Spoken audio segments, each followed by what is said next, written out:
The waitress pulled out bubbles and made the screaming girl laugh. What she didn't know, the child's father watching from the corner booth was the most dangerous mafia boss in the city. And he'd just decided she was the only person he'd ever trust with his daughter. The coffee mug shattered against the floor. Clara Matthews didn't flinch. She'd seen worse in her 3 years working at Rosie's diner. What made her look up wasn't the sound. It was the silence that followed. The kind of silence that happens when 40 people stop chewing, stop talking, stop breathing all at once. A little girl stood in the center of the diner, her hands pressed against her ears, her whole body trembling like a leaf in a storm. "Sophia, please." A woman in a designer coat reached for the child, her voice sharp with embarrassment. "We talked about this." Indoor voice. "Remember?" The girl's response was a scream that could crack glass. Clara's hand moved to her apron pocket out of instinct, fingers brushing the small plastic bottle she always carried. Not yet. She'd learned the hard way that some situations needed watching before jumping in. The woman, probably a nanny, Clara guessed, grabbed the girl's arm. Wrong move.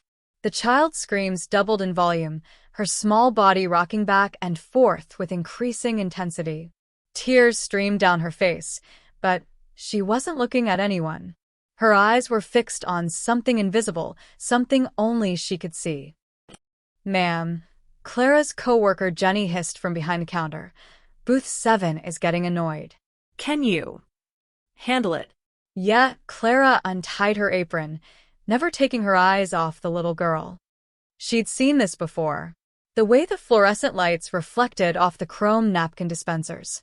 The clatter of dishes from the kitchen. The competing conversations bouncing off the walls. For most people, it was just a busy Tuesday lunch rush. For a child like this, it was a tsunami of sensation with no escape. Clara approached slowly, staying in the girl's peripheral vision. She knelt 3 feet away, close enough to help, far enough not to crowd. "Hey there," she said softly, her voice barely above a whisper. "My name's Clara. What's yours?" The screaming continued, but the girl's rocking slowed. Just a fraction. "I bet this place is really loud, huh?" Clara continued in that same gentle tone. All those sounds crashing together. Must feel like being inside a drum. The nanny shot Clara a grateful but desperate look. "She has autism. I don't know what set her off this time. We were fine and then—" "It's okay," Clara said, still focused on the child. "Sometimes everything just becomes too much at once. Isn't that right, sweetheart?" Slowly, carefully, Clara pulled the small bottle from her pocket. It was barely 2 inches tall, filled with pink liquid and a tiny wand attached to the cap. A silly thing to carry around at 28 years old. But Clara had learned that the silliest things often save the day. She unscrewed the cap and dipped the wand. Then she blew.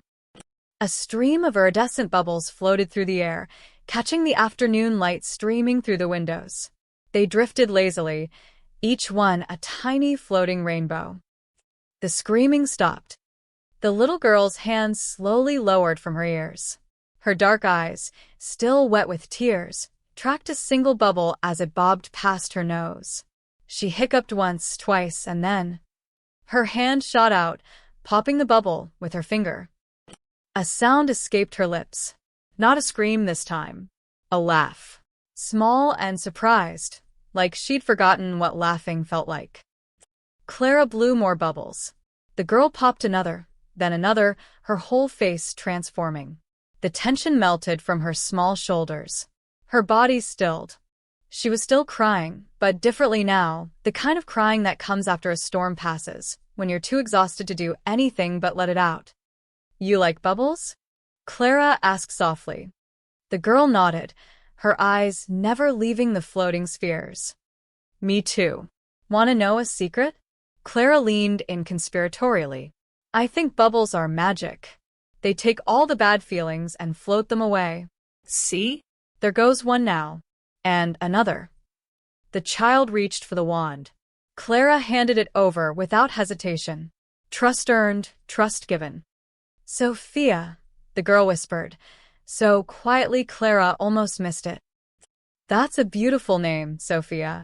The diner had come back to life around them. Forks scraped plates. Conversations resumed.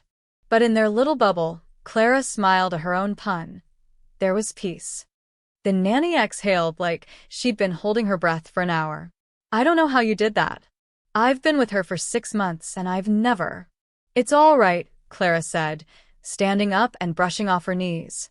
She kept one eye on Sophia, who was now blowing bubbles with intense concentration, watching each one float toward the ceiling. Every kid's different. Sometimes you just have to find their thing. Thank you, the nanny breathed. Her father will be so. Her father can thank the waitress personally. The voice came from behind Clara. Deep. Quiet. The kind of quiet that made everyone within earshot go still again. Clara turned. The man standing 3 feet away hadn't been there a moment ago. At least, she hadn't noticed him. But she noticed now. He was tall, maybe 6'2", wearing a charcoal suit that probably cost more than Clara made in 3 months. Dark hair, graying at the temples. Sharp jaw. Eyes the color of smoke, gray and unreadable, studying her with the intensity of someone who made his living reading people. But it wasn't his appearance that made Clara's pulse quicken. It was the 3 men standing behind him, hands clasped in front of them like Secret Service agents. It was the way every single person in the diner had suddenly found their food fascinating. It was the cellular-level certainty that she was standing in front of someone dangerous. I'm Adrian Romano, he said, extending his hand. Sophia's father. Clara's training kicked in automatically. She'd practiced this moment 100 times in simulations, in briefings, in front of bathroom mirrors. Natural smile. Firm handshake. Maintain eye contact but don't challenge. Clara Matthews, she took his hand. His grip was warm, controlled. I'm just glad I could help. Just glad, he repeated her words like he was testing them for truth. His eyes flicked to Sophia, who was still blowing bubbles, oblivious to everything else. When he looked back at Clara, something had shifted in his expression. My daughter hasn't smiled like that in weeks. How did you know what to do? There it was. The first test. Clara had expected it, but her pulse still jumped. I used to work at a daycare, she said, the lie sliding off her tongue like silk. She'd practiced it enough. You learn to improvise. Kids are kids, whether they're autistic or neurotypical. They just need someone to meet them where they are.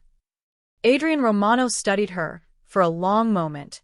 Clara forced herself not to fidget, not to break eye contact, not to do any of the 1,000 small things guilty people do. Finally, he nodded. The nanny was supposed to quit today. She's overwhelmed. His eyes never left Clara's face. How would you feel about a temporary position? Just until I can find someone more permanent. Clara's heart slammed against her ribs. This was it. The opening she'd spent 3 months engineering. The diner job, the bubble solution in her pocket, the research into his daughter's needs, all of it had been leading to this moment. But she couldn't seem eager. That would raise suspicion. I don't know, she said slowly. I've got this job and I'll pay you $5,000 a week. Behind the counter, Jenny dropped a plate. Clara's mind raced. Her studio apartment cost $1,200 a month. Her actual salary as an undercover detective was $62,000 a year. $5,000 a week was insane money for a waitress. It was exactly the kind of money that would make refusing suspicious. She looked at Sophia, still absorbed in her bubbles, and felt something unexpected twist in her chest. This was supposed to be a job, an assignment. Adrian Romano ran one of the most powerful crime families in Chicago. He moved drugs, weapons, and money through channels the FBI had been trying to trace for 5 years. He was a target, nothing more. But the little girl laughing at Bubbles? She was just a kid who needed help. Can I think about it? Clara asked. Adrian Romano smiled. It didn't reach his eyes. Of course, he said. You have until tomorrow. He pulled a business card from his pocket and pressed it into her palm. Their fingers touched for a second. She felt calluses, unexpected on hands that wealthy. Then he walked to Sophia, knelt down beside her, and whispered something that made her giggle. He stood, nodded to his men, and they filed out of the diner like shadows. Clara stared at the card in her hand. Tomorrow, her real mission would begin. She just hoped she was ready. Clara sat in her car outside the diner for 20 minutes after her shift ended, staring at Adrian Romano's business card. The right move was obvious. Call her handler. Report the contact. Accept the job offer. This was exactly what 3 months of surveillance and planning had been designed to achieve, a way inside Romano's inner circle. So, why were her hands shaking? She pulled out her phone and dialed a number that wasn't saved in her contacts. It rang twice. Matthews, Detective Sergeant Marcus Reed's voice was clipped, efficient. Tell me you have good news. He offered me the job. Silence on the other end. Then, the daughter? Had a meltdown in the diner. I calmed her down. He was watching. Clara closed her eyes, seeing Sophia's face transform from anguish to wonder as the bubbles floated past. Reed. She's just a little girl. She's got nothing to do with her father's organization that's responsible for 17 homicides in the past 2 years? The one flooding the South Side with fentanyl. Reed's voice hardened. Remember why you're doing this, Clara. Remember what Romano's product did to your sister. Clara's jaw clenched. She didn't need the reminder. 15 months ago, her sister Emma had overdosed on heroin cut with fentanyl. The supply chain had led straight back to Romano's operation.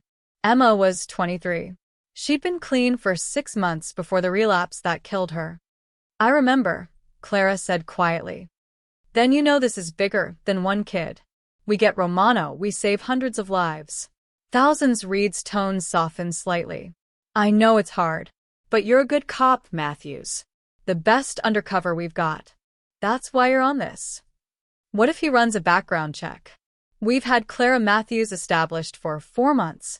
Social security number, credit history, rental records, former employers. All of it checks out. You worked at Little Sprouts Daycare in Milwaukee for 2 years before moving to Chicago last spring. You're clean. He doesn't feel like someone who trusts easily. That's why you're going to be exactly what he needs, someone who can handle his daughter when nobody else can. You've done the research. You know her triggers, her patterns. Use it. Reed paused. When do you start? Clara looked at the card again. Gold embossed letters. An address in Lincoln Park, one of the wealthiest neighborhoods in Chicago. He wants an answer by tomorrow. Then call him tonight. The longer you wait, the more suspicious it looks. Clara ended the call and sat in the silence of her car. Through the diner window, she could see Jenny wiping down tables, the same routine they'd done together for 3 months. Jenny thought Clara was saving up for nursing school. She thought Clara's name was really Clara Matthews, that she'd really worked in daycares, that her life story wasn't an elaborate FBI construction. Everyone Clara had met in the past 4 months believed a lie. Tomorrow, she'd add Adrian Romano and his daughter to that list. Her phone buzzed. A text from an unknown number. The offer stands until 9 a.m. After that, I find someone else.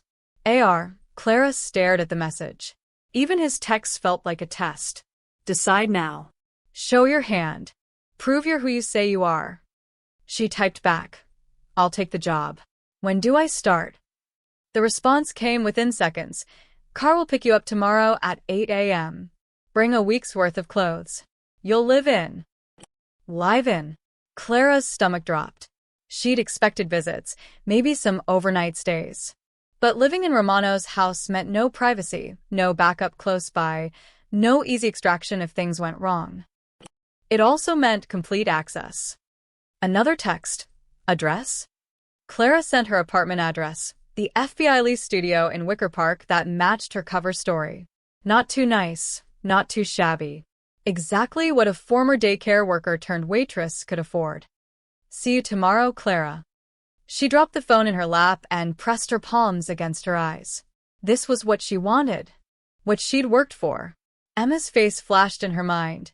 Not the way she'd looked in the morgue, but before. Laughing. Alive. Making stupid jokes and stealing Clara's fries and talking about going back to school. Emma had been someone's daughter too. Someone's sister. She'd mattered.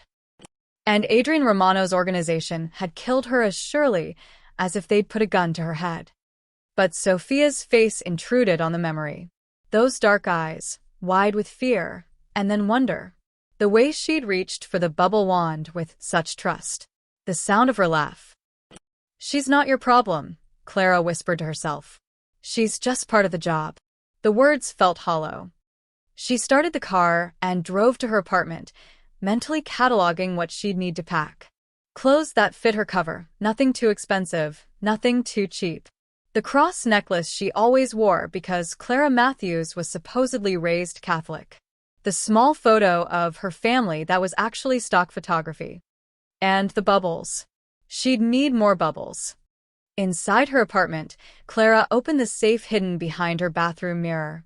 Inside was her real badge, her real ID, her service weapon. Detective Clara Reyes, Chicago PD, Special Investigations Unit. 28 years old. 5 years on the force. 2 undercover operations before this one. This was the biggest yet. She touched the badge once, a reminder of who she really was, then locked the safe again. Tomorrow, Detective Clara Reyes would disappear completely. Tomorrow, Clara Matthews would walk into a crime lord's home and smile like she belonged there. Tomorrow, the real mission would begin. She packed her bag, set her alarm for 6 a.m., and lay in bed staring at the ceiling. Sleep wouldn't come. It never did the night before deep cover began. Instead, she ran through her training, maintain the character, never break cover, trust no one, remember the objective. Get evidence. Bring down Romano. Get justice for Emma. The plan was simple. So, why did it already feel complicated? At 7:45 a.m., Clara stood on the sidewalk with a single duffel bag, watching a black Mercedes pull up to the curb. The driver stepped out, one of the men who'd been with Romano at the diner. He didn't smile. "Miss Matthews?" His voice was pure Southside Chicago. "I'm Tony. Mr. Romano sent me." Clara gripped her bag tighter and nodded. Tony opened the back door. Clara took a breath and stepped inside. The door closed with a solid, final thunk. There was no turning back now. The Mercedes didn't go to Lincoln Park. Clara noticed after 10 minutes.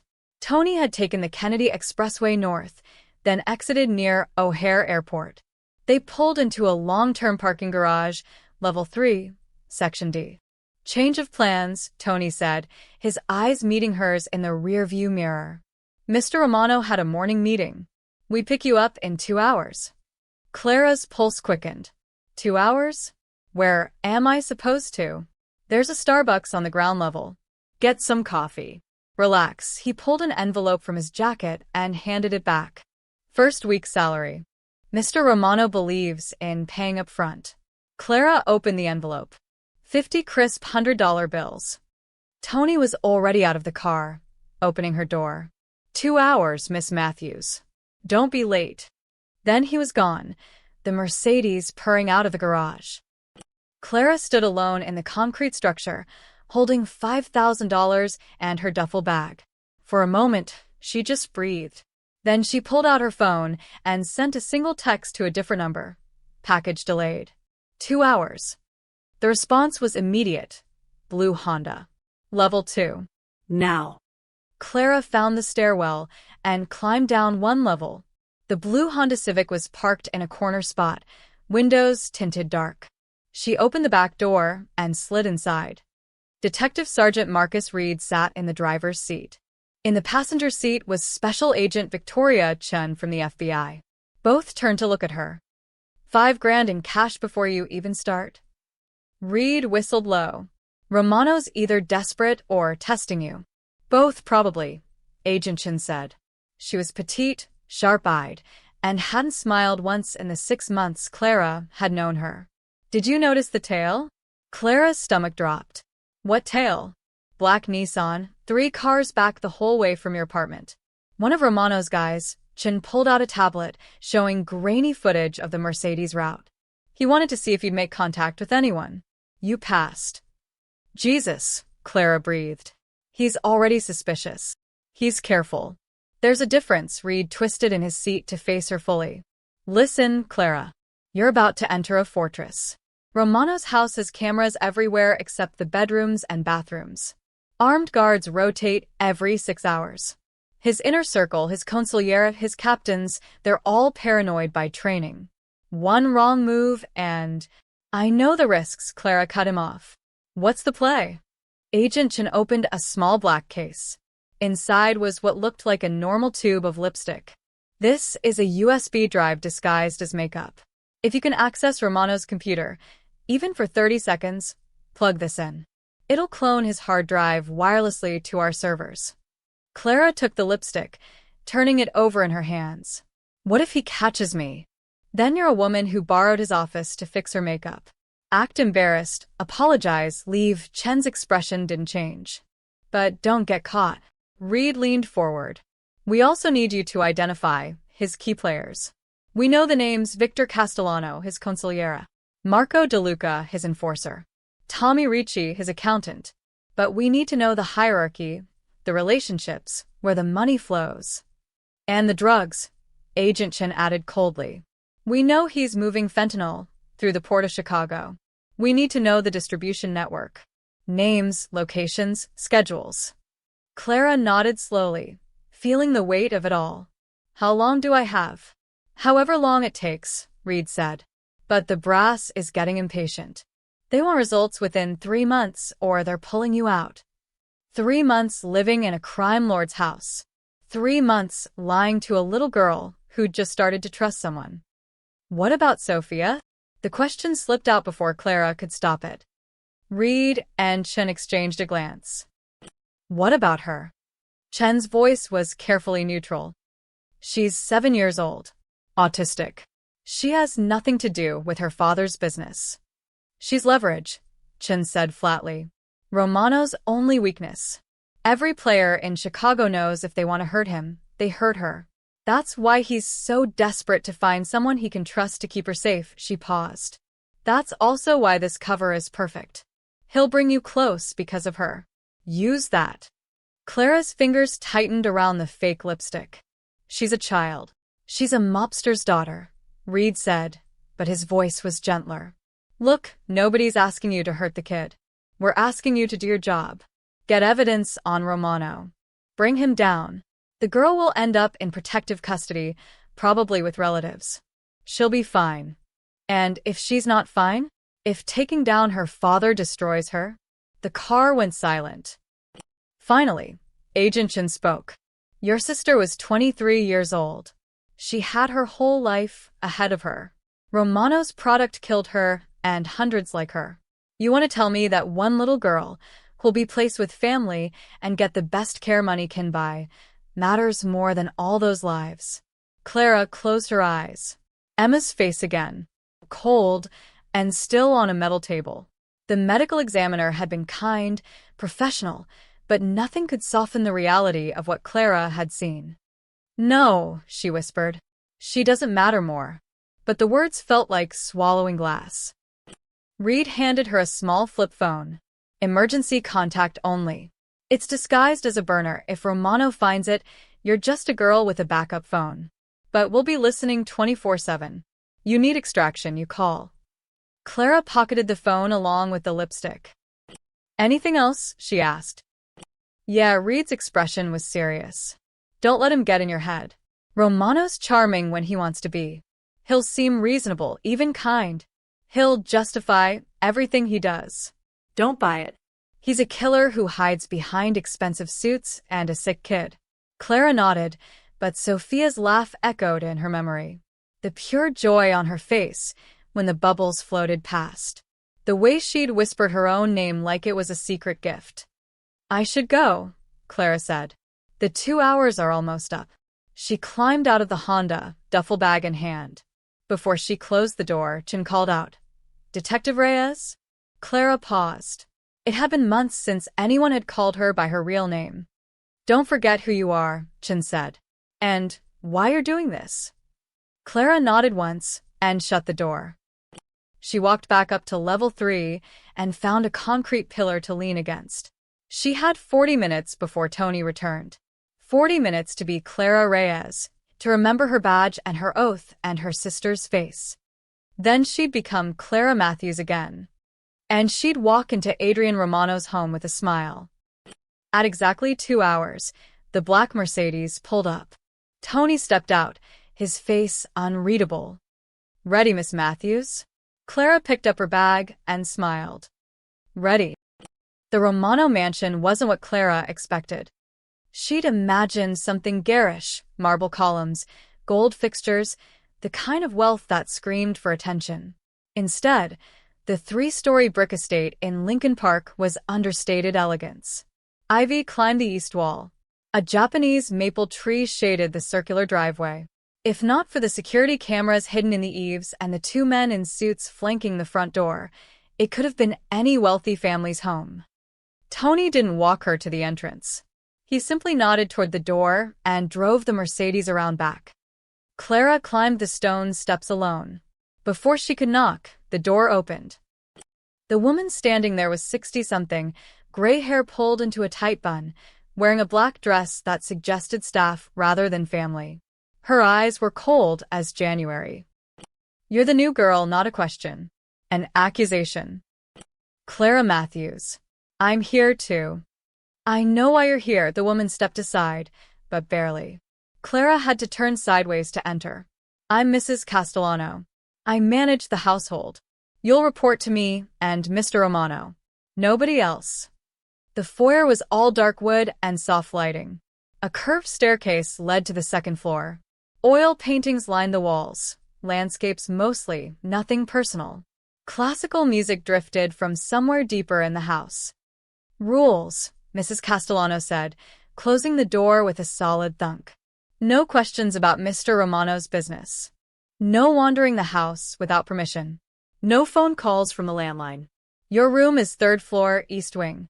Sophia's room is 2nd floor, west wing. You do not enter Mr. Romano's private office or bedroom under any circumstances." "Understood." "Understood. The men you'll see around the property are security. They won't bother you if you don't bother them. But they're always watching." Mrs. Castellano's eyes narrowed. "Always." Clara nodded, cataloging every detail. Security team size. Camera placement. The layout already forming a map in her mind. "Where's Sophia?" Clara asked. "In the playroom with her previous nanny. Miss Hernandez is briefing her replacement." The way Mrs. Castellano said replacement made it clear what she thought of Clara's chances of lasting. "May I see her?" "Mr. Romano wants to speak with you first.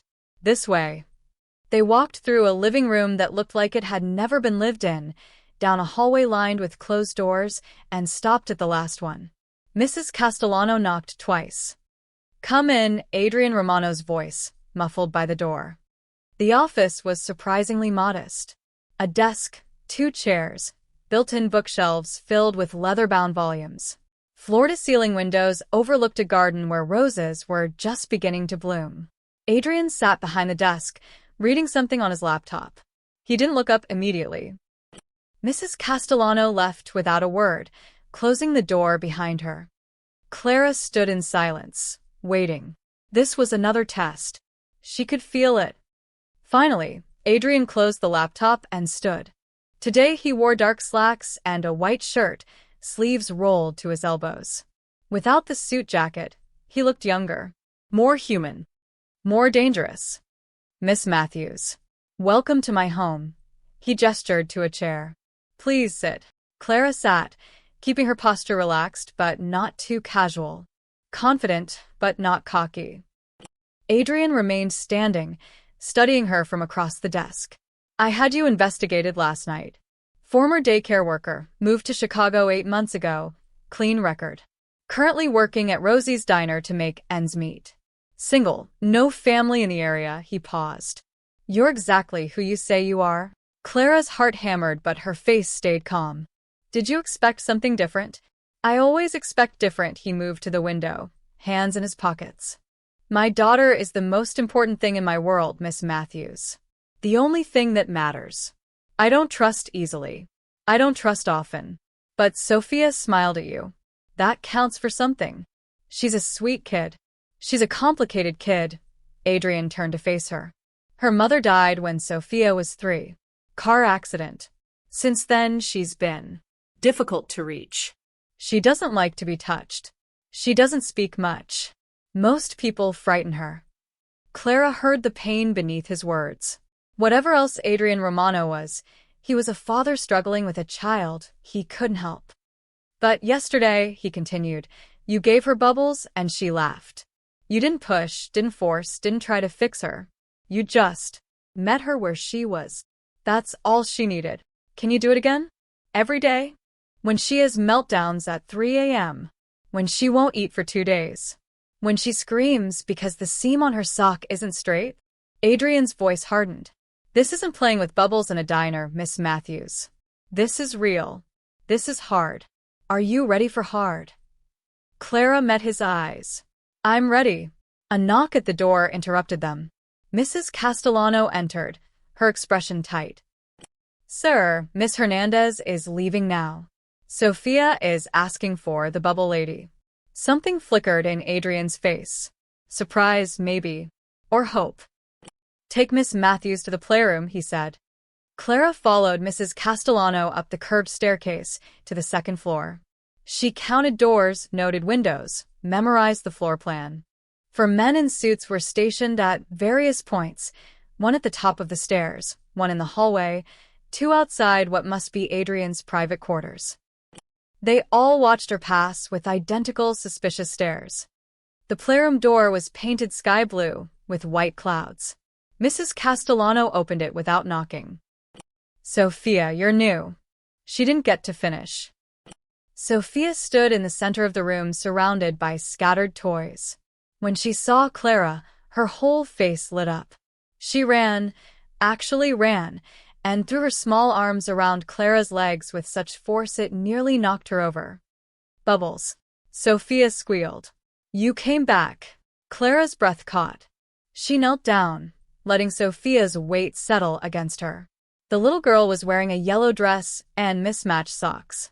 Her dark hair was pulled into pigtails that were already coming loose. Hi, Sophia, Clara said softly. I told you I'd see you again. Miss Hernandez said you weren't real. That I dreamed you, Sophia pulled back, her dark eyes searching Clara's face. But you're real. Very real. And I'm going to stay here with you for a while. Would you like that? Sophia nodded, so hard her pigtails bounced. Then she grabbed Clara's hand, that simple gesture of trust, and pulled her toward a corner where dozens of stuffed animals sat in a precise circle. Tea party, Sophia announced. You have to come to the tea party. Mr. Bear is waiting. Behind them, Mrs. Castellano made a small sound. Clara glanced back and saw genuine shock on the older woman's face. She doesn't. She never, Mrs. Castellano stammered. She doesn't let anyone touch her. But Sophia was already arranging Clara into a sitting position, pressing a toy teacup into her hands, chattering about how Mr. Bear liked his tea with 3 sugars, but Mrs. Elephant was allergic to sugar, so she got pretend honey instead. Clara looked up to see Adrian standing in the doorway. He wasn't looking at Sophia. He was looking at Clara, his expression unreadable. But his hands gripped the doorframe so tightly his knuckles had gone white. In that moment, Clara understood. Sophia wasn't just his weakness. She was his entire world. And Clara had just become the one person who could reach her. The thought should have felt like victory, like the perfect cover, the perfect in. Instead, it felt like responsibility. And something uncomfortably close to guilt. 3 days into her new job, Clara learned the rhythm of Adrian Romano's house. Mornings were quiet. Adrian left at 7 a.m. sharp, always in a dark suit, always with at least 2 men flanking him. He'd stop at Sophia's door first, crack it open, watch his daughter sleep for exactly 30 seconds, then leave without a word. Afternoons belonged to Sophia.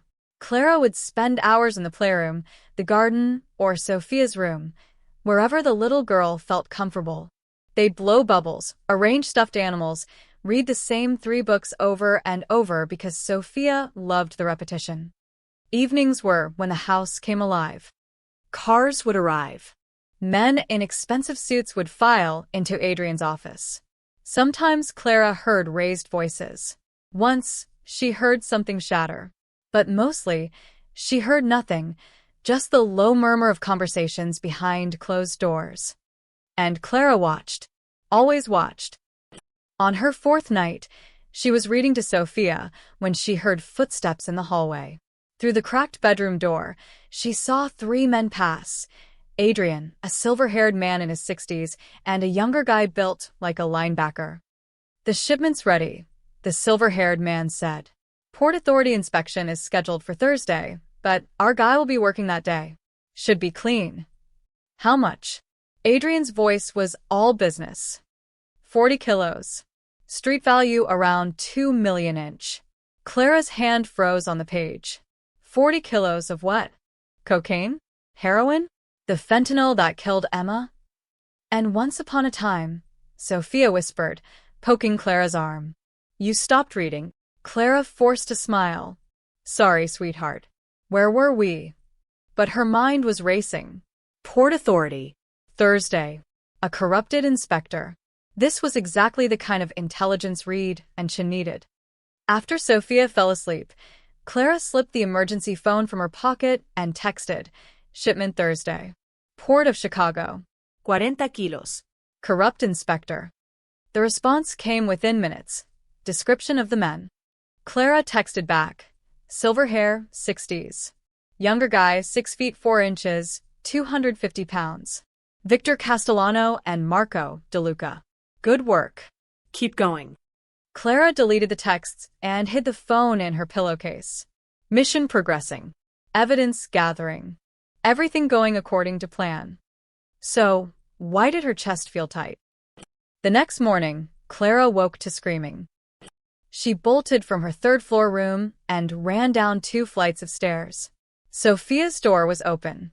Inside, the little girl was on the floor, rocking violently, her hands pressed over her ears. Breakfast was smashed across the carpet. Eggs, toast, orange juice soaking into the white rug. Mrs. Castellano stood helplessly in the corner. "She won't let me near her. I tried to feed her and she just..." "It's okay," Clara said, kneeling 5 feet from Sophia. "I've got her." But Sophia wasn't calming. Her screams pitched higher. Clara noticed the texture of the eggs, scrambled, wet, touching the toast. For a child with sensory issues, it probably looked like a nightmare. "Sophia," Clara said gently, "can you tell me what's wrong?" "Touching." Sophia shrieked. "They're touching. Make them stop touching." Clara understood immediately. She turned to Mrs. Castellano. "She needs her food separated. Nothing can touch. And the eggs need to be dry, overcook them. Mr. Romano insists she eats healthy." "Mr. Romano isn't here," Clara's voice was firm. "Get her plain toast, dry eggs, and juice in a cup with a straw. Everything on separate plates." Mrs. Castellano looked offended but left. Clara started humming, a soft, repetitive tune. She'd learned that Sophia responded to patterns, to predictability. Slowly, the screaming faded to whimpers. "They were touching," Sophia whispered, tears streaming down her face. "I hate when they touch." "I know. We'll fix it. I promise." By the time Mrs. Castellano returned with properly separated food, Sophia had calmed enough to eat.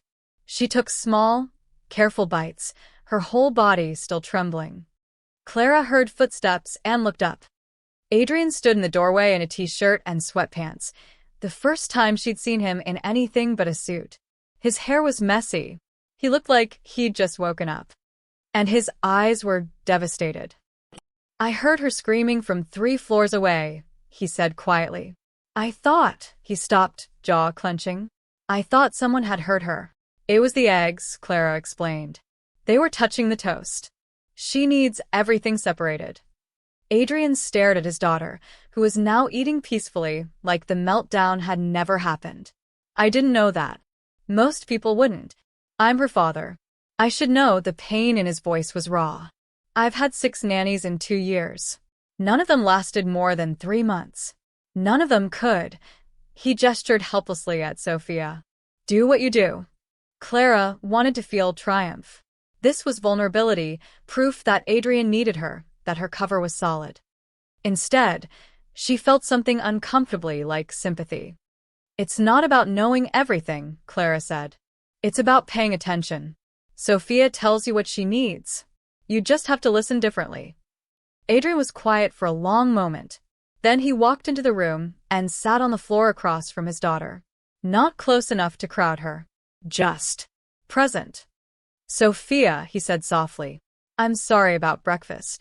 Sophia looked at him, a piece of toast halfway to her mouth. You didn't make breakfast. Mrs. Castellano did. But I told her how to make it. And I was wrong, he paused. Will you forgive me? Sophia considered this with the seriousness of a judge. Then she nodded. Okay. But tell her no more touching food. No more touching food, Adrian promised. I'll tell everyone. Sophia went back to eating. Adrian stayed on the floor, just watching her. The early morning light caught his profile, the tired lines around his eyes, the gray in his hair. He looked like a man carrying the weight of the world. Clara's phone buzzed in her pocket. Probably Reed, wanting an update, wanting more evidence, wanting her to remember why she was here. But all she could see was a father who didn't know how to help his own daughter. A man who moved drugs that killed people. A man who just apologized to a 7-year-old about scrambled eggs. How could someone be both? Thank you, Adrian said, not looking at Clara, for understanding her when I can't. You understand her, Clara said. You just show it differently. He finally met her eyes. Do I? In that moment, Clara saw past the crime lord, past the dangerous reputation, past the man who ordered shipments of poison into the city. She saw someone who was afraid. Afraid of failing the one person who mattered most. And for the first time since taking this assignment, Clara felt the careful walls around her mission begin to crack. Yeah, she said quietly. You do. Adrian held her gaze for one more second. Then he stood, kissed the top of Sophia's head. She tolerated it without flinching, and left the room. Clara pulled out her phone and deleted Reed's unread message without looking at it. She'd report later. Right now, she had a little girl to take care of. And a growing suspicion that this job was going to destroy her in ways she hadn't anticipated. Clara was in the garden with Sophia, watching the little girl carefully arrange pebbles by size, when she heard the voices. The library windows were open. Adrian's office was on the other side of the house, but the library connected to it through an interior door. And voices carried. You're making a mistake, Adrian. Clara recognized the voice. Victor Castellano, the silver-haired man she'd seen in the hallway. Mrs. Castellano's husband, she'd learned. Adrian's consigliera, his most trusted advisor. Careful, Victor. Adrian's voice was dangerously quiet. That sounded like a challenge.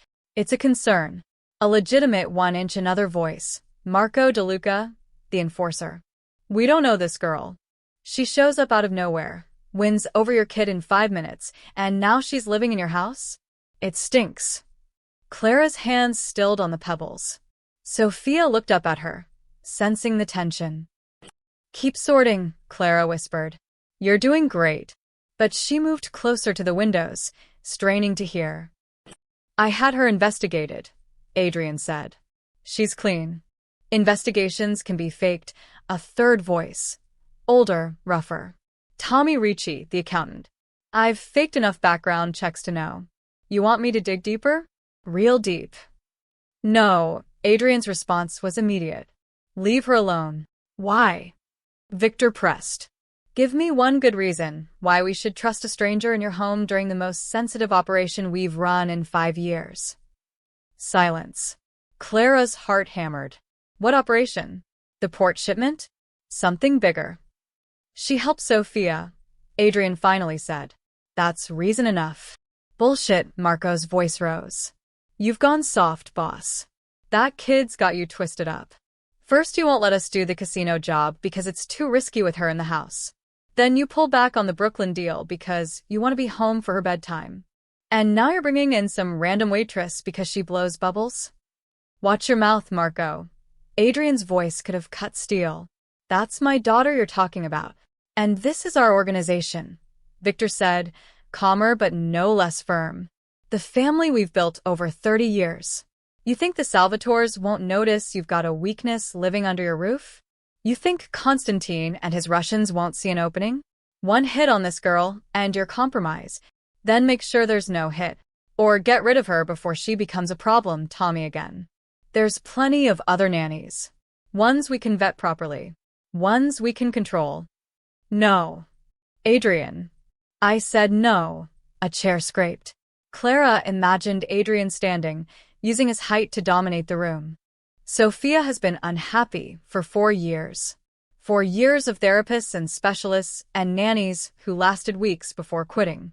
4 years of watching my daughter scream herself hoarse and not being able to help her. And then this girl walks into a diner and makes Sophia laugh. Actually laugh. So you want to tell me she's dangerous? Fine. Maybe she is. Then why keep her? Victor demanded. Dangerous to me? Adrian's voice dropped. Or dangerous to the child who finally smiles.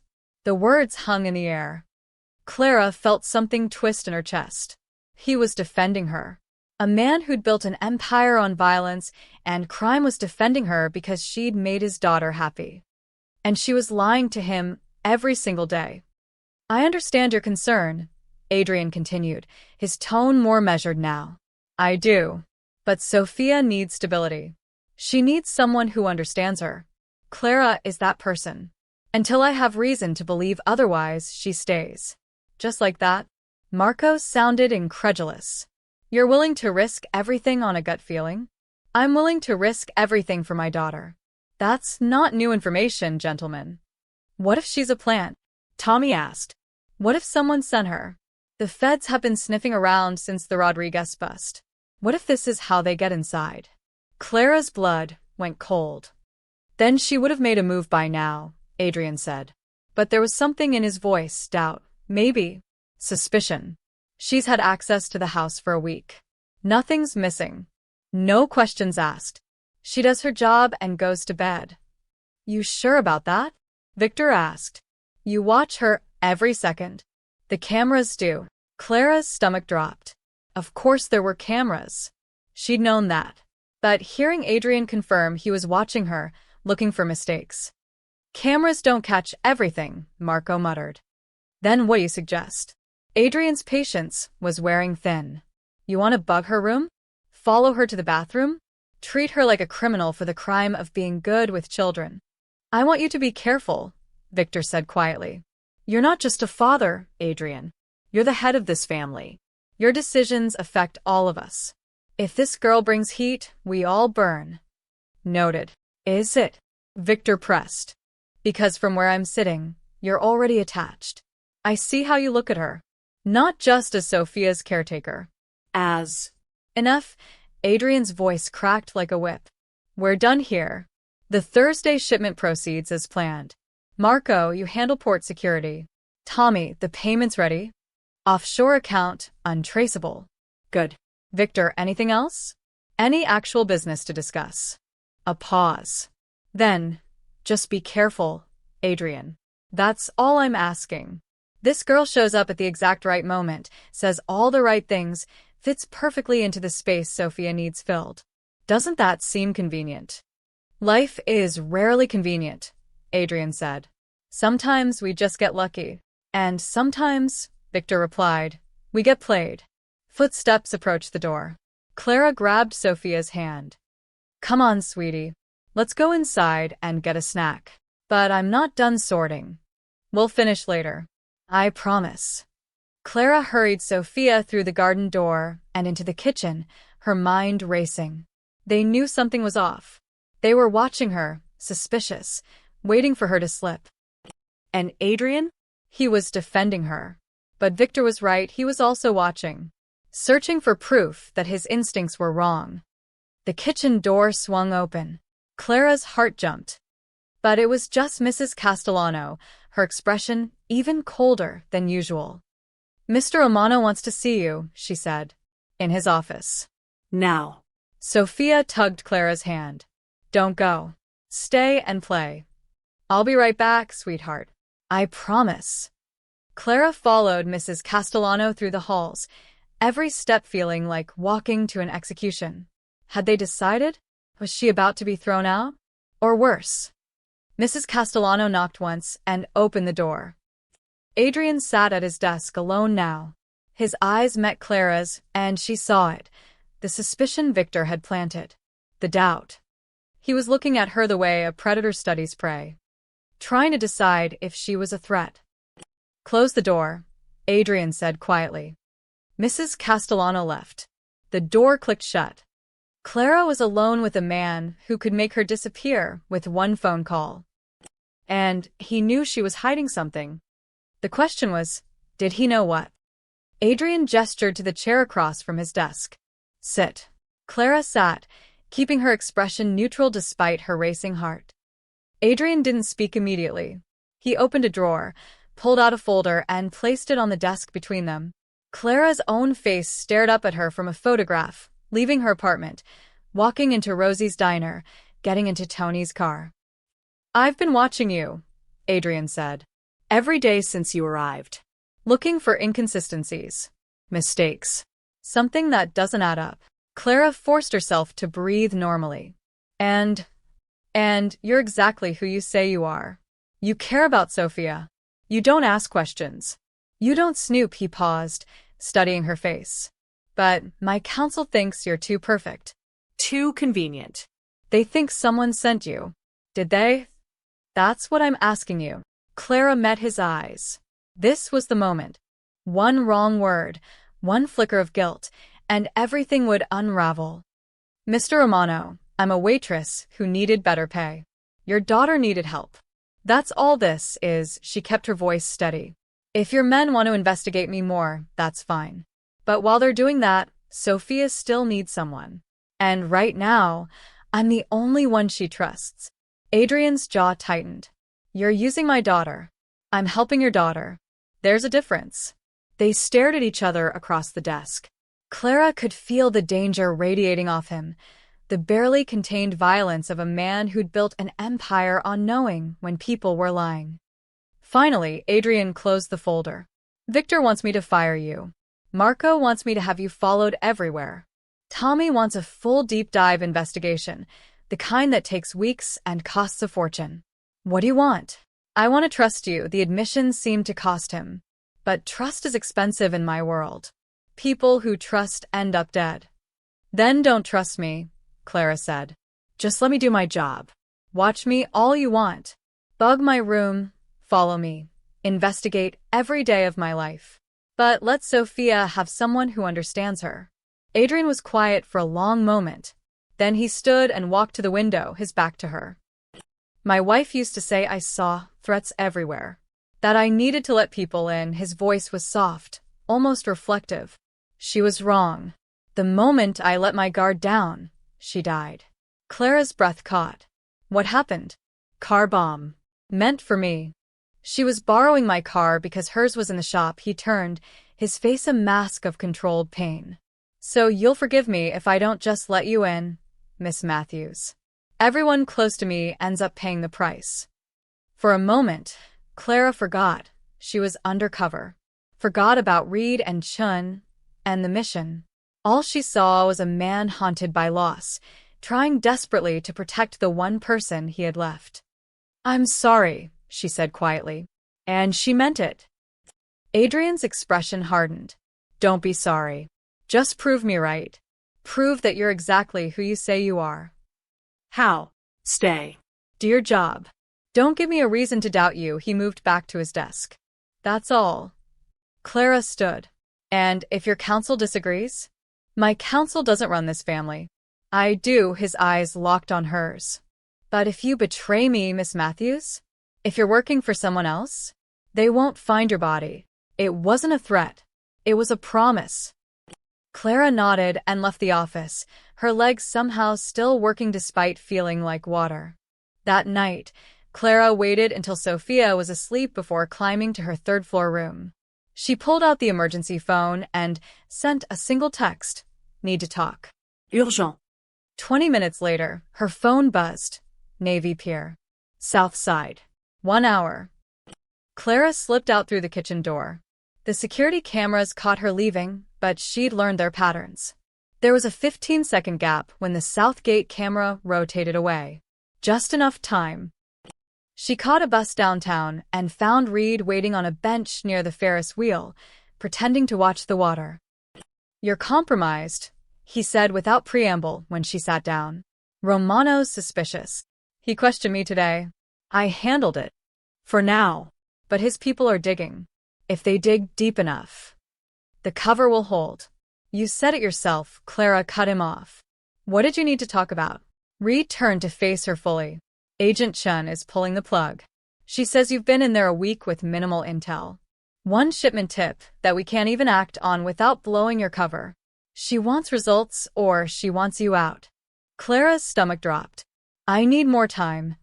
"For what?" "To play nanny." Reed's voice was sharp. "You're there to take down a criminal organization, Clara. Not babysit his kid. That girl is innocent. That girl is leverage. Use her." "Use her how?"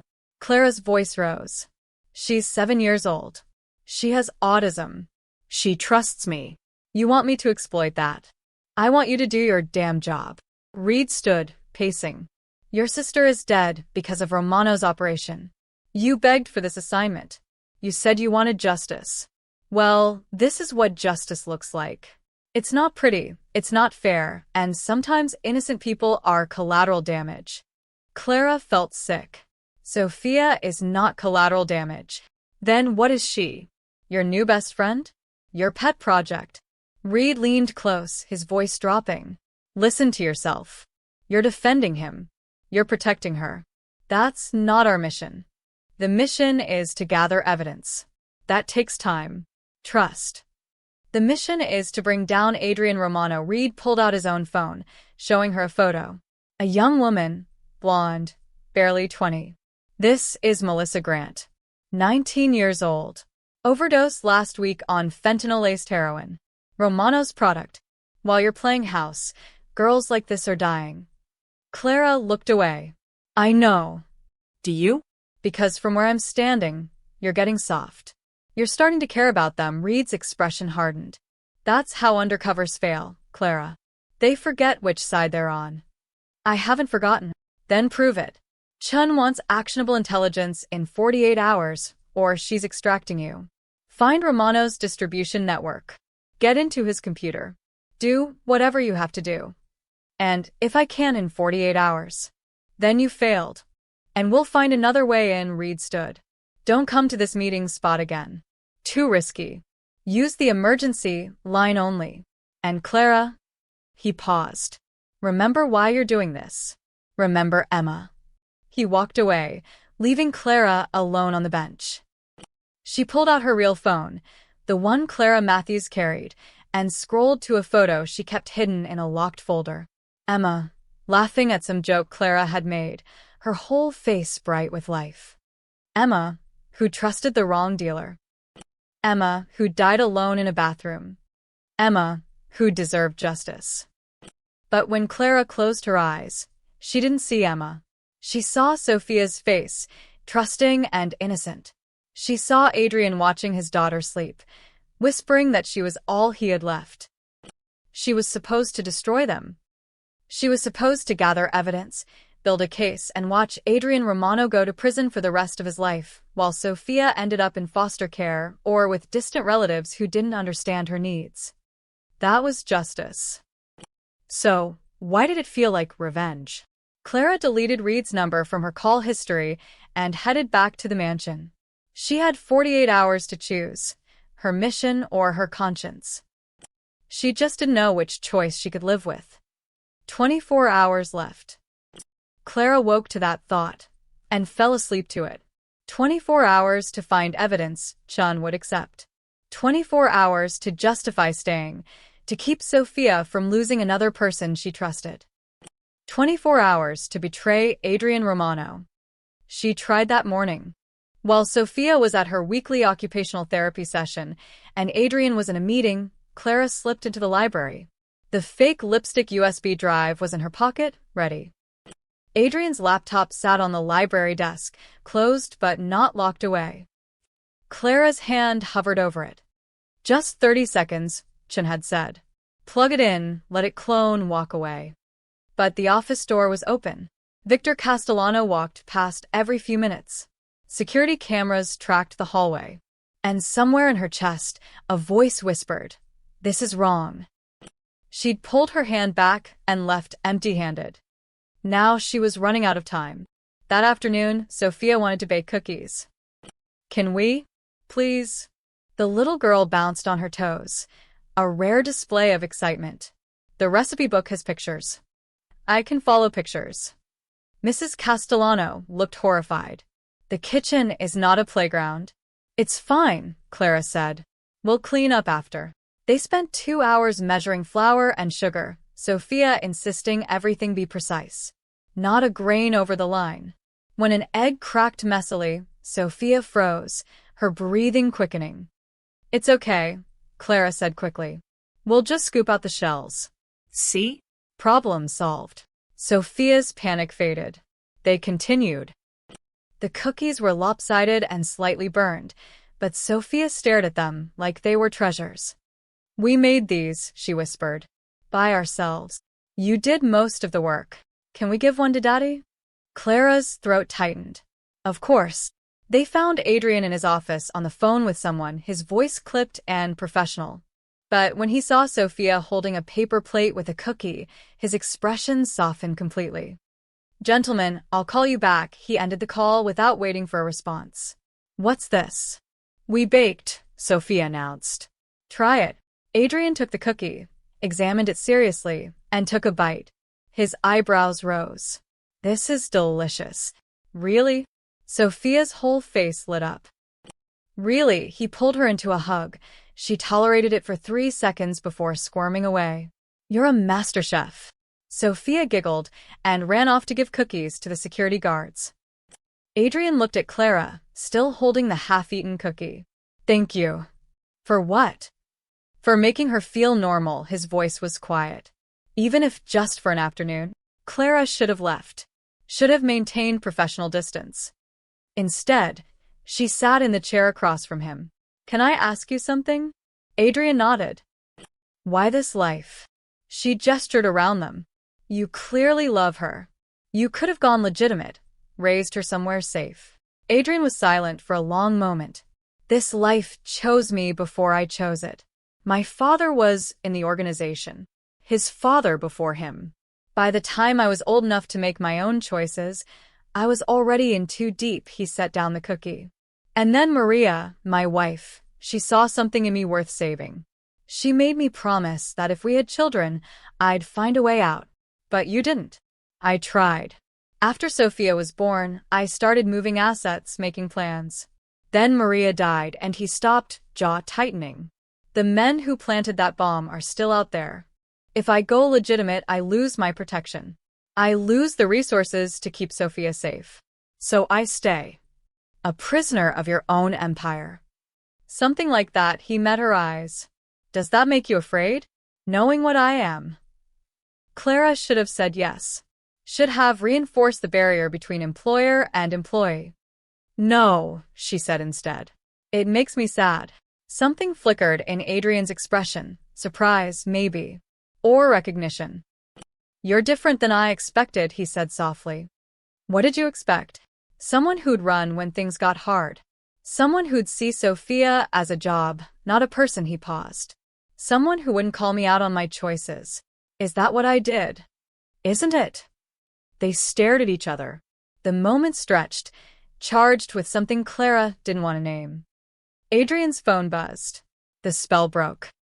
"I should go," Clara said, standing quickly.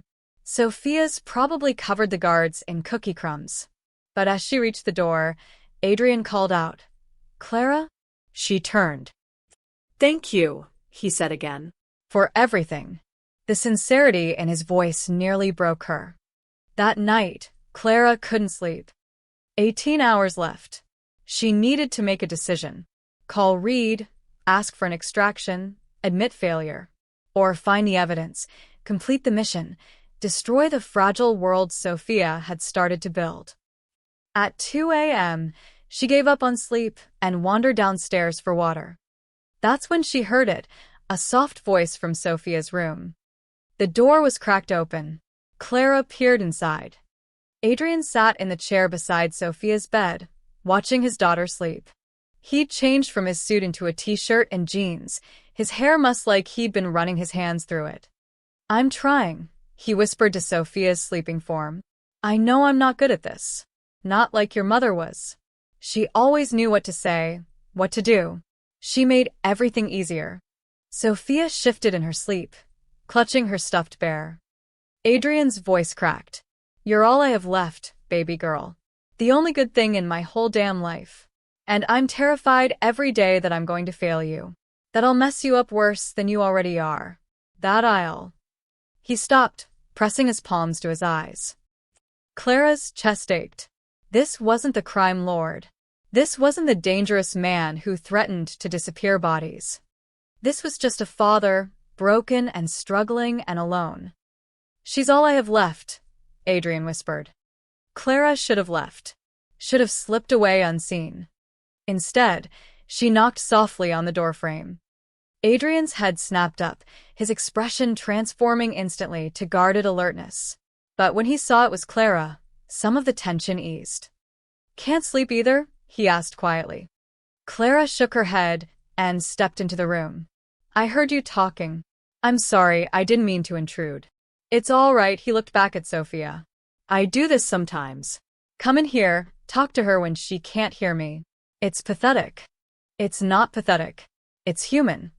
Adrian laughed softly, bitterly. "That's generous." Clara moved closer, standing beside his chair. "You're a good father, Mr. Romano." Adrian.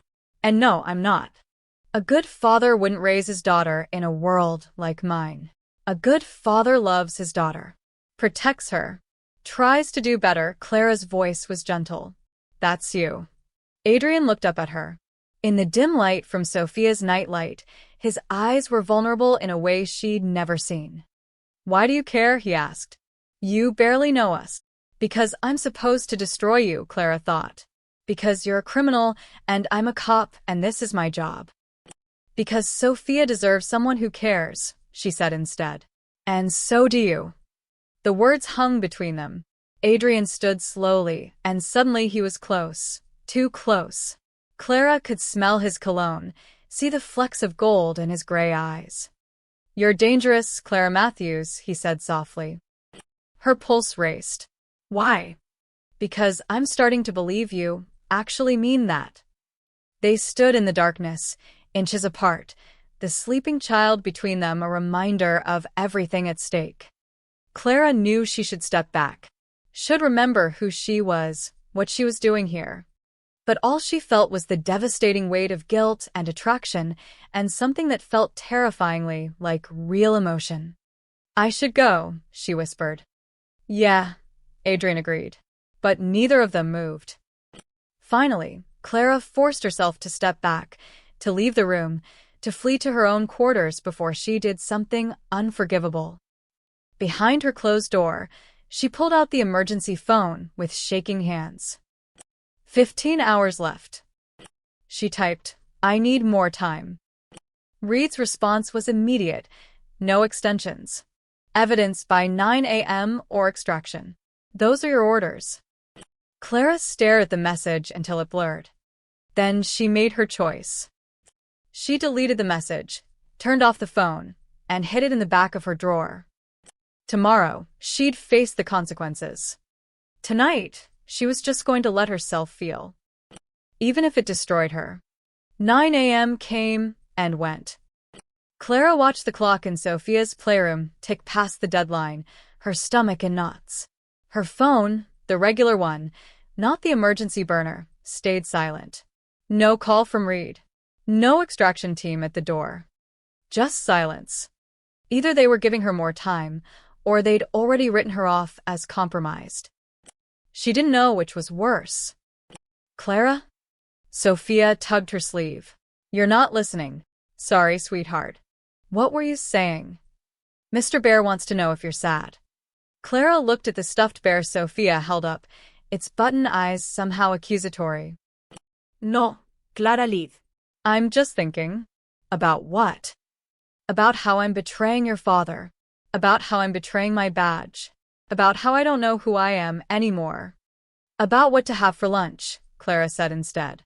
Sophia seemed to accept this. She went back to arranging her toys in precise rows, humming tunelessly. Clara's phone buzzed. Finally. But it wasn't Reed. It was Adrian, my office. Now. Adrian stood at his window when she entered, his back to her. On his desk sat a manila folder, papers spilling out. Close the door, he said without turning. Clara obeyed, her heart hammering. Adrian finally faced her. His expression was unreadable. I need to ask you about Milwaukee, the city where Clara Matthews had supposedly worked. The carefully constructed backstory. What about it? Little Sprouts Daycare. You said you worked there for 2 years. That's right. Funny thing. Adrian moved to his desk, pulling out a paper. I called them. They confirmed you worked there. Said you were excellent with the children. Very reliable. Clara's shoulders relaxed slightly. The FBI had covered that base. But then I talked to a parent who used to bring her kid there. Adrian's eyes locked on hers. She remembered you. Said you were wonderful. Described you perfectly right down to the mole on your left wrist. Clara's blood went cold. She didn't have a mole on her left wrist. The real Clara Matthews did, Adrian continued. She died in a car accident 7 months ago. Single vehicle collision outside Milwaukee. Very tragic. The room spun. How had he? You've been using a dead woman's identity, Adrian said softly. Which means everything you've told me is a lie. Clara's training kicked in. Deny. Deflect. Create reasonable doubt. I don't know what you're. Don't, Adrian's voice cut like a blade. Don't insult my intelligence. I know what fake identities look like. I've created enough of them. Clara's mind raced. If he knew she was using a false identity, extraction protocols said to abort immediately. But if she ran now, she'd never get another chance at Romano. And Sophia would wake up to find another person had abandoned her. Who are you working for? Adrian asked. FBI? DEA? Chicago PD? Clara said nothing. Adrian laughed, a bitter, angry sound. And to think I was starting to trust you. Starting to believe that maybe, just maybe, someone actually gave a damn about my daughter for who she is, not what she could get from me. I do care about Sophia. Liar. Adrian slammed his hand on the desk. Everything about you is a lie. Your name. Your past. This whole kind, caring persona. What's the play? Get close to me through my daughter? Make me trust you, so you can gather evidence. He was right. That was exactly the play. Clara met his eyes. Are you going to kill me? I should. Adrian's jaw clenched. My men certainly think so. Victor wants you disappeared tonight. Marco's already dug the hole. But my daughter loves you. The words came out anguished. In 2 weeks, you've become the most important person in her world besides me. She talks about you constantly. She sleeps better knowing you're in the house. This morning she asked if you could be her new mommy. Clara's chest constricted. Adrian. Don't say my name like that. Like you care. He moved closer, his presence overwhelming. Tell me the truth. At least give me that. Who sent you? Clara weighed her options. The truth would end everything, her career, possibly her life. But maybe, just maybe, honesty would buy Sophia some protection. Chicago PD, she said quietly. Special Investigations Unit. My real name is Clara Reyes. Detective Clara Reyes. Adrian's expression didn't change. He'd already known. And Sophia? Was she ever more than an assignment to you? At first? No, Clara forced herself to be honest. I researched her needs because I needed to get close to you. The bubbles, the way I calmed her. I planned all of it. Of course you did. But somewhere along the way, Clara's voice cracked. She stopped being part of the mission. She became real. And I started to actually care. How convenient. It's the truth. I care about her, Adrian. I know you don't believe me, but you're right. I don't. Adrian pulled his phone from his pocket. One call, and you vanish. No one will ever find you. That's what happens to people who threaten my family. Clara didn't move. If this was how it ended, she wouldn't beg.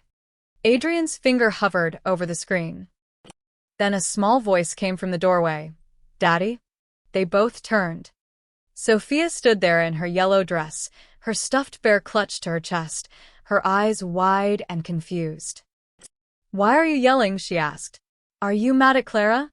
Adrian's face transformed, all the anger melting into something softer. Sophia, sweetheart, go back to? No, Sophia's voice was firm in the way only a child's can be. She walked directly to Clara and wrapped her arms around Clara's legs. Don't be mean to Clara, Sophia. She's my friend. She's nice. She doesn't yell or grab or make my food touch. Sophia looked up at her father with tears in her eyes. Please don't make her go away. Everyone goes away. Adrian stared at his daughter, his phone still in his hand, his fingers still hovering. Clara felt Sophia trembling against her. She knelt down, eye level with the little girl. Hey, Clara said softly. It's okay. Your dad and I were just talking. He sounded angry. Sometimes grown-ups get frustrated. But we're okay now, right? Clara looked at Adrian, silently pleading. Adrian looked between his daughter and the woman holding her. The woman who'd lied about everything. The woman his daughter loved. Slowly, he lowered the phone. Right, he said hoarsely. We're okay. Sophia studied him suspiciously. Then, promise? I promise, baby girl. Pinky promise? Sophia held out her tiny finger. Adrian knelt and linked his pinky with hers. Pinky promise. Satisfied, Sophia released Clara and skipped back to the playroom, humming like nothing had happened. Adrian and Clara stayed kneeling on the floor, the weight of what just happened hanging between them. She saved your life, Adrian said quietly. You understand that? If she hadn't walked in. I know. This isn't over. I still don't trust you. I'm still watching. And if you do anything to hurt her, I will end you. He stood, towering over her.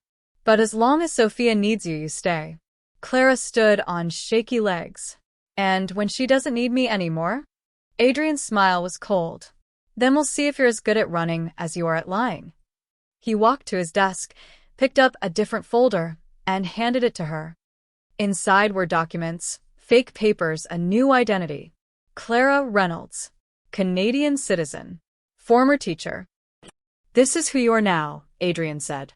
Clara Matthews is dead again. This identity will hold up to anything short of Interpol. Use it. Why are you helping me? I'm not helping you. I'm protecting Sophia. Adrian's eyes were hard. She's happy. For the first time in years, she's actually happy. I won't take that away from her, even if it means keeping a cop in my house.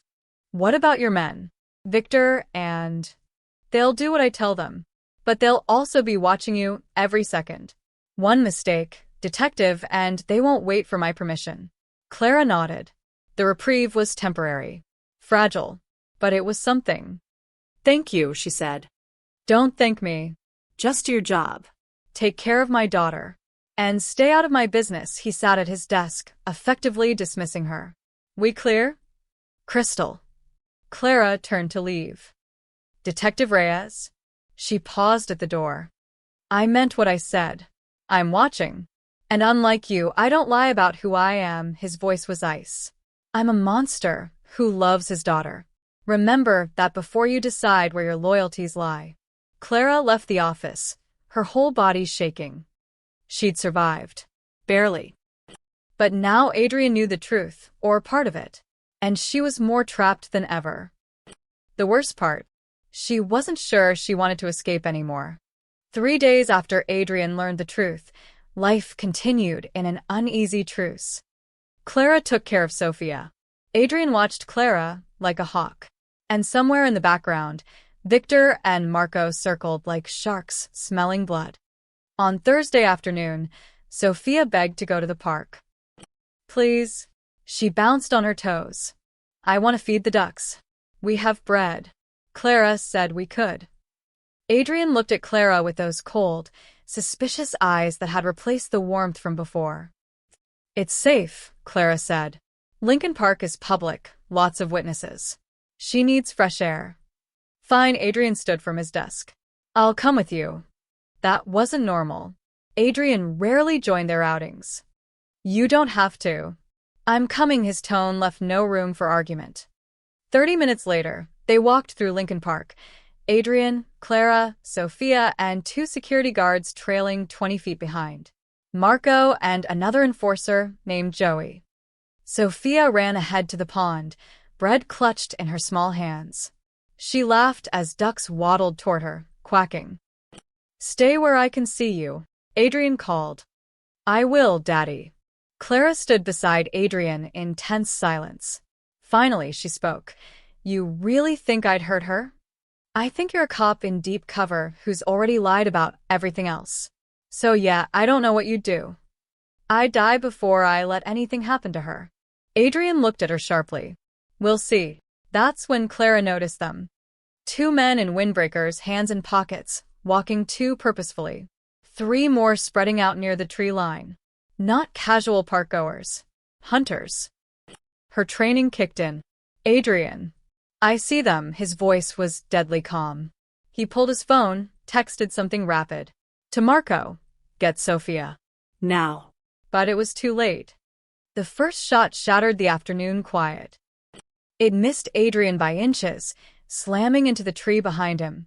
Bark exploded. Sophia. Adrian screamed. The little girl stood frozen by the pond, bread scattered at her feet, her hands over her ears as the sound overwhelmed her. Clara didn't think. She ran. More gunshots. People screaming. Marco and Joey returning fire. But Clara only saw Sophia, small and terrified and vulnerable.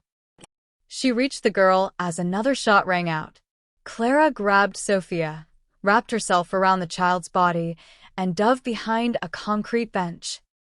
Bullets punched into the ground where they'd been standing a second before. I've got you, Clara breathed into Sophia's hair. I've got you, baby. Close your eyes. Sophia was screaming, her whole body shaking, but Clara kept her covered. She risked a glance around the bench. 5 attackers, all armed. Professional. This wasn't random, this was a hit. Marco went down with a bullet to the shoulder. Joey was pinned behind a tree. And Adrian. Adrian had his own gun out, firing with cold precision at the approaching men. But he was exposed, outnumbered. One of the attackers shouted, "The girl, get the girl, and we've got leverage." They were coming for Sophia. Clara made a split-second decision. She'd taken an oath as a cop. She'd been trained at Quantico. And right now, none of that mattered as much as the terrified child in her arms. Sophia, listen to me, Clara grabbed the girl's face. I need you to run to those trees. Don't stop. Don't look back. Run. I'm scared. I know, but you're brave. I've seen it. Now run. Clara pushed Sophia toward the tree line just as one of the attackers rounded the bench. He raised his gun at the fleeing child. Clara didn't hesitate. She launched herself at him, using techniques she'd learned in tactical training. Grabbed his wrist, twisted, used his momentum against him. The gun discharged into the air as she swept his legs. He went down hard. Clara grabbed the fallen weapon and fired. The shot was perfect, center mass, exactly like she'd been trained. The attacker collapsed. Clara spun, finding the next threat. Another gunman had Sophia in his sights. Clara fired twice more. Both shots found their target. The man dropped. Time seemed to slow. Clara was dimly aware of sirens in the distance. Of Adrian staring at her with something between shock and recognition. Of Marco taking down another attacker. But mostly she was aware of Sophia, crouched behind a tree, alive and safe. Police, drop your weapons. Unmarked cars screeched into the park. Cops poured out, including one Clara recognized. Detective Sergeant Marcus Reed. Their eyes met across the chaos. His expression said everything. What the hell have you done? But Clara was already moving. She dropped the gun, raised her hands, and ran to Sophia. The little girl threw herself into Clara's arms, sobbing. You saved me, Sophia whispered. You saved me. Always, Clara breathed. I'll always save you. Adrian approached slowly, his own weapon holstered, his eyes locked on Clara. He'd seen everything. The way she moved, the precision of her shots, the tactical training that no waitress or daycare worker would ever have. He knew what she was. But he'd also seen her shield his daughter, seen her take down 2 armed men to protect Sophia, seen her choose his child over her cover. Detective Reed's voice cut through the moment. He stood 10 feet away, badge displayed. You need to come with us. Adrian's hand moved to his holster. Don't, Clara said quickly, still holding Sophia. Please, Adrian. Don't. She's one of yours, Adrian said to Reed, his voice deadly quiet. This whole time, you had a cop in my house. Sir, I need you to step back. She was gathering evidence, building a case, using my daughter. I wasn't using her. Clara stood, putting herself between Adrian and Reed. I was protecting her. I am protecting her. By lying? By betraying us. By keeping her alive. Clara's voice broke. Those men came for her, Adrian. They were going to take her or kill her. And I stopped them. Not because of my job. Not because of my badge. Because I love her. The words hung in the air. Sophia's small voice cut through the tension. You love me? Clara looked down at the tear-stained face. Yes, sweetheart. I love you. Then don't go, Sophia grabbed Clara's hand. Please don't go like Mommy did. Reed stepped forward. Detective Reyes, you're compromised. We need to extract you now. No, Clara said. That's not a request. I said no, Clara looked at Reed. I'm staying. You're ending your career. Then I'm ending it, Clara's voice was firm. These people need protection. Sophia needs protection. And I'm not leaving. Reed's expression hardened. Then you're on your own. The department won't back you. You'll have no support, no extraction, no immunity. I understand. Reed looked at Adrian. She's all yours. But know this, we're still watching. Still building our case. This changes nothing. He walked away, leaving Clara standing in the wreckage of her career. Adrian stared at her for a long moment. Then he spoke, his voice raw. You chose her. Yes. Over your badge. Your duty. Everything you believed in. Clara looked at Sophia, still clinging to her. Not everything. The most important thing I believe in is protecting innocent people. And she's the most innocent person I know. Adrian's expression was unreadable. Then he held out his hand. Come on. We need to get Sophia home before the shock sets in. Clara took his hand. As they walked to his car, surrounded by security and police tape and the aftermath of violence, Clara realized what she'd done. She'd betrayed her department, chosen a crime lord's family over justice, burned every bridge she had. And she'd do it again in a heartbeat. Because sometimes the right choice wasn't the legal one. Sometimes it was just human. The aftermath of the park attack consumed the next 48 hours. Sophia barely slept, waking every few hours screaming. Clara stayed with her through every nightmare, holding her when she'd allow it, sitting nearby when she needed space. Adrian coordinated with his people, hunting whoever had ordered the hit. The attackers who'd survived were being questioned, somewhere Clara didn't want to know about. And Victor Castellano watched Clara like she was a bomb waiting to detonate. On the 3rd night, Clara finally got Sophia to sleep. She was heading to her own room when she heard raised voices from Adrian's office. Can't seriously be considering this. Victor's voice carried through the door. She's a cop, Adrian. A goddamn detective sent to destroy us. She also saved my daughter's life. Adrian's response was measured but firm. By doing her job, police are trained to neutralize threats. She saw armed men, she reacted. That doesn't make her loyal. Clara pressed against the wall, listening. What would you have me do, Victor? Throw out the only person Sophia trusts. Yes, Victor exploded. Before it's too late. Before she gathers enough evidence to bring down this entire family. Do you think the cops just gave up? They're watching, waiting. And she's still their asset whether she admits it or not. She refused extraction. So she says, for all we know, that was theater. A way to gain your trust completely. Victor's voice dropped. Adrian, I've stood by you for 30 years. Through wars, through losses, through everything. Trust me now. This woman is a threat. Silence. Then Adrian. She's staying until Sophia doesn't need her anymore. That could be months. Years. How long are you willing to risk everything for? A phone rang, interrupting.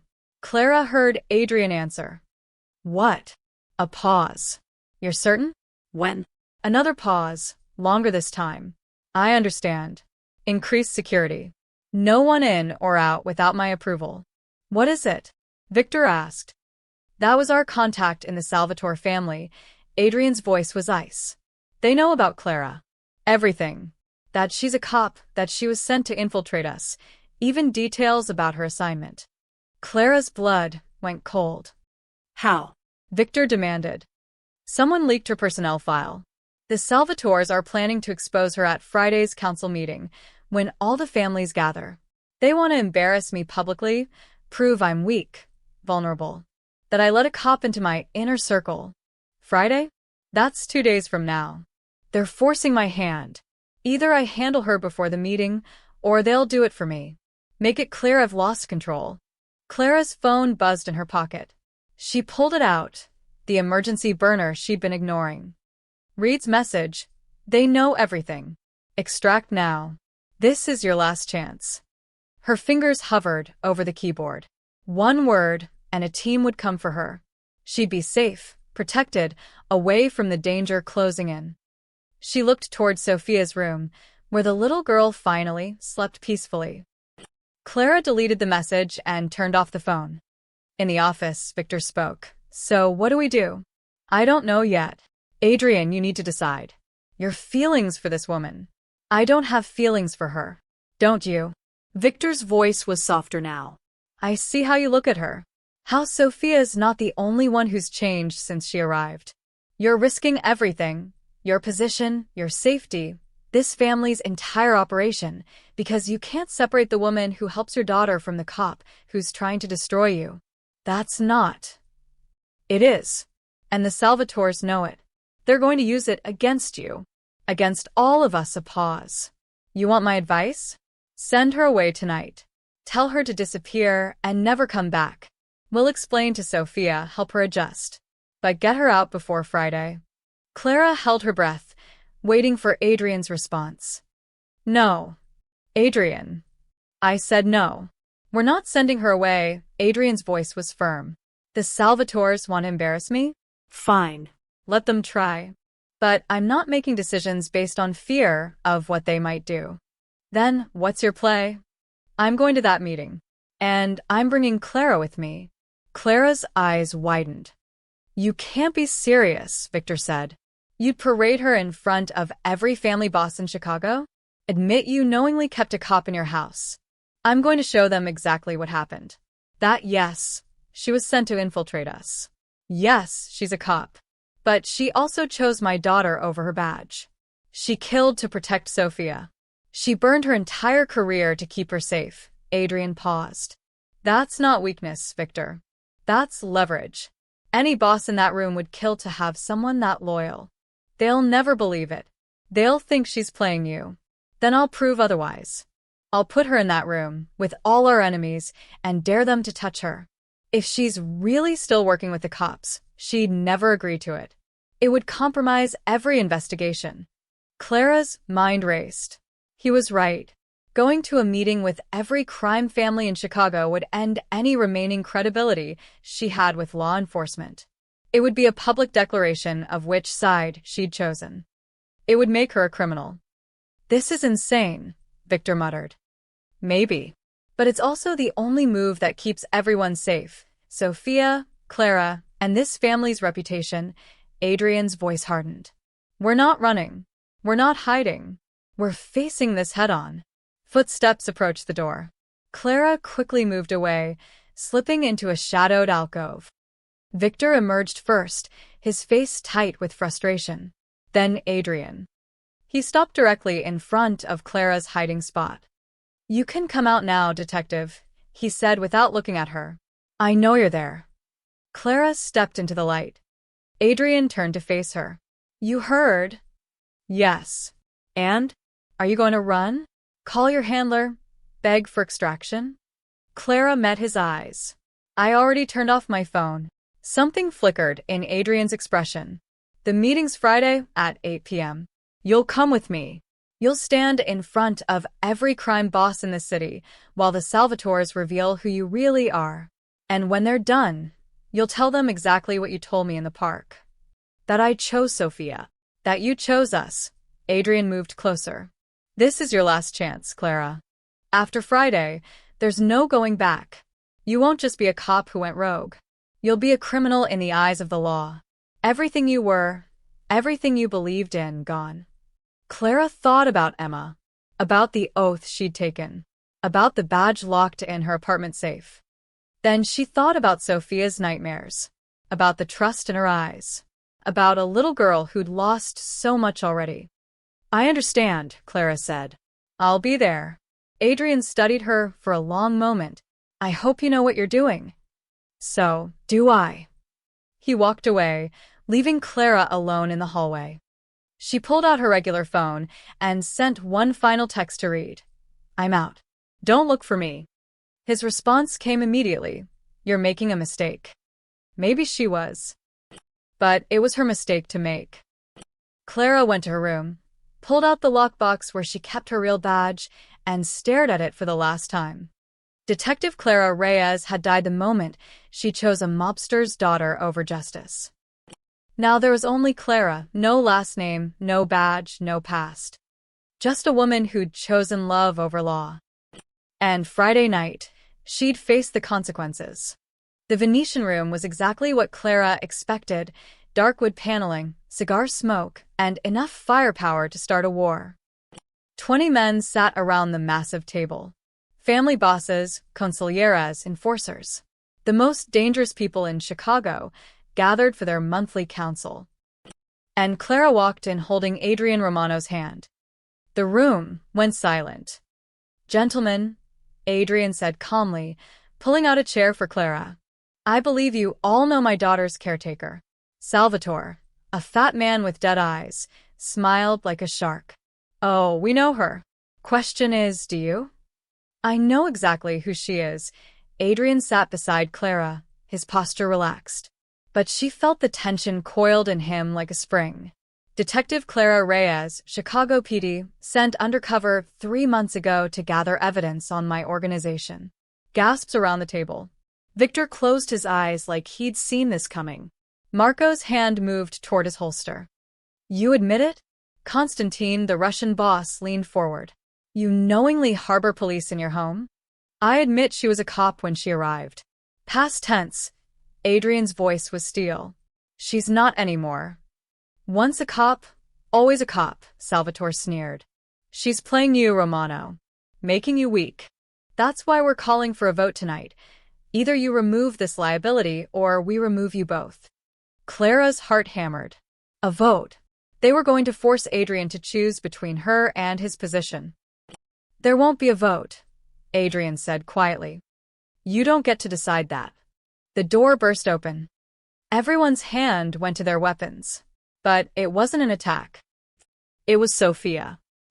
The little girl stood in the doorway in her pajamas, her stuffed bear clutched to her chest, tears streaming down her face. Behind her, Mrs. Castellano looked horrified. I'm sorry, sir. She ran past me. Sophia, sweetheart. Adrian started to stand. No. Sophia's screams silenced the room. You took Clara away. You promised you wouldn't make her leave. She ran to Clara, throwing herself into her arms.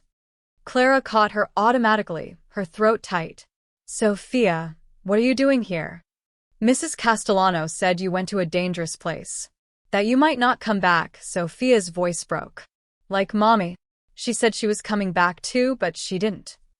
The room full of hardened criminals watched a 7-year-old girl cling to a woman who'd lied to them all. Salvatore recovered first. Well, isn't this touching? The cop has the kid brainwashed. Shut up. Adrian's voice cracked like a whip. He knelt beside Sophia, his hand gentle on her back. Baby girl, Clara's fine. She's right here. But they want to take her away. I heard Mrs. Castellano talking. She said the bad men would make Clara disappear. Sophia looked at the room full of crime bosses with pure, innocent defiance. You can't have her. She's mine. Constantine laughed. A genuine sound. The child has more spine than half this room. Salvatore wasn't amused. This is exactly the problem, Romano. You've let sentiment compromise your judgment. The girl's attached to a cop. That's unacceptable. You're right, Adrian said quietly. Clara's breath caught. No. He couldn't. It is unacceptable, Adrian continued, standing. It's unacceptable that my daughter has had to lose everyone she's ever loved. It's unacceptable that she's spent 4 years terrified of the world. And it's unacceptable that any of you think I'll sacrifice the one person who's given her hope. He pulled out his gun. The room erupted, chairs scraping, weapons drawing. Victor shouted something. Marco moved to Adrian's side. But Adrian didn't point the gun at Clara. He pointed it at Salvatore. This is how this ends, Adrian said, his voice deadly calm. Clara Reyes stays. She's under my protection, under this family's protection. Anyone who touches her, threatens her, or even looks at her wrong answers to me personally. You'd start a war over a cop? Salvatore's face was purple. She's no cop to me. Adrian's eyes never left Salvatore's. She's the woman who saved my child. Twice. She gave up everything, her career, her badge, her future, to protect an innocent little girl. That's more loyalty than I've seen from half this council. The Salvatores won't stand for this. Then the Salvatores can try me. Adrian cocked the gun. Right here, right now. Because I'm done negotiating my daughter's happiness. The silence stretched. 20 seconds. 30. Finally, Constantine spoke. I vote we accept Romano's decision. Heads turned. The Russian shrugged. What? Man protects his family. That's honorable. Besides, anyone who can turn a cop, make her burn her whole career? That's the kind of loyalty money can't buy. One by one, the other bosses nodded. Even Victor, though he looked pained. Salvatore was the last. This isn't over, Romano. Yes, Adrian said softly. It is. Salvatore stood and walked out. 2 of his men followed. Adrian lowered his gun. Council adjourned. The room cleared quickly. Soon it was just Adrian, Clara, Sophia, Victor, and Marco. Victor approached Clara. You understand what just happened? He risked everything for you. Started a potential war with the Salvatores. Put a target on his back. I know, Clara whispered. You better be worth it, but there was something almost like respect in his eyes. After Victor and Marco left, Adrian knelt in front of Sophia. You're supposed to be asleep, troublemaker. Are you mad? No, baby. I could never be mad at you, he kissed her forehead. But you need to go back to bed now. Clara will tuck you in. Promise she'll come? I promise. Sophia finally released Clara and took Mrs. Castellano's hand. As they left, she looked back. I love you, Clara. I love you too, sweetheart. The door closed. Adrian and Clara stood alone in the smoke-filled room. You didn't have to do that, Clara said. Risk everything for her. Yes, I did. Adrian moved closer. You made a choice in that park. You chose her over everything you believed in. Tonight was my turn. Adrian. I'm not a good man, Clara. I've done terrible things. Hurt people. Broken laws. But Sophia? His voice cracked. She's the only pure thing in my life. And you gave her back her smile. How could I not protect that? Clara felt tears sliding down her face. I was supposed to destroy you. I know. I was supposed to bring down your whole organization. I know that too. Adrian reached out, wiping her tears with his thumb. But somewhere along the way, you became part of us. Part of this broken, messed up family. And I don't care what you were. I only care what you are now. What am I now? Sophia's protector. He paused, searching for words. My chance at something real. Clara laughed through her tears. A crime lord and a disgraced cop. That's not exactly a fairy tale. No. But it's ours. He kissed her then, soft and careful, like she might disappear. When they broke apart, Clara whispered, I can't go back. You know that, right? I burned every bridge. I'm a criminal now in the eyes of the law. Then I guess you'll fit right in. Adrian smiled, a real smile, the first she'd seen. Welcome to the family, Clara. Whatever your last name is these days.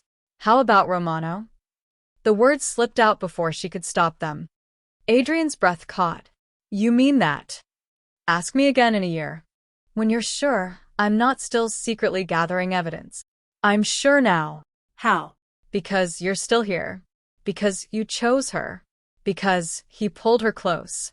Because I see the truth when I look at you. And the truth is you love us. Despite everything we are. Clara rested her head against his chest, hearing his heartbeat. Yeah. I do. Upstairs, Sophia was probably already asleep, dreaming of bubbles and tea parties and a world where people didn't leave. And for the first time in months, Clara wasn't Detective Reyes or Clara Matthews. She was just Clara. A woman who'd traded justice for love. And somehow, impossibly, found both.